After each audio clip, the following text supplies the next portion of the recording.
उद्यापासून रखरखत्या उन्हामध्ये उपोषण करणार कुणीही समाज बांधव अंतरवालीकडे येऊ नका।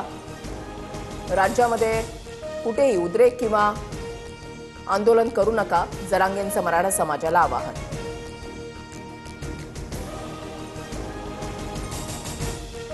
जरांगेंच्या मागण्यांबाबत सरकार सकारात्मक, जरांगेंना उपोषण करण्याची गरज पडू नये अशी सरकारची भूमिका।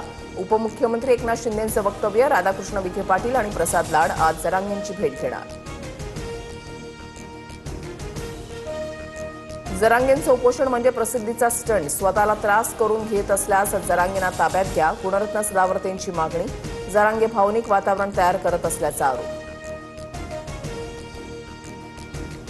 जरांगेंचं आंदोलन म्हणजे लोकशाही आणि आरक्षणाचं अज्ञान, ओबीसी आरक्षणाला धक्का लावल्यास गाठ आमच्याशी, लक्ष्मण हाकेंचा हल्लाबोल। मुंबई पाठोपाठ पुणे, नाशिक, छत्रपती संभाजीनगर आणि नागपुरात सीएनजी दरवाढीचा फटका। नाशिकमध्ये ₹1.35, पुण्यामध्ये ₹2.50 सीएनजी महाग, तर नागपूर आणि छत्रपती संभाजीनगरमध्येही सीएनजीच्या दरामध्ये प्रत्येकी ₹2 वाढ।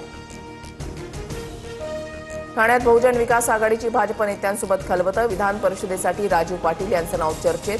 शिवसेनेकडून क्षितिज ठाकूर यांच्या नावाचा विचार असताना भाजप राजू पाटलांच्या पाठीशी असल्याची चर्चा।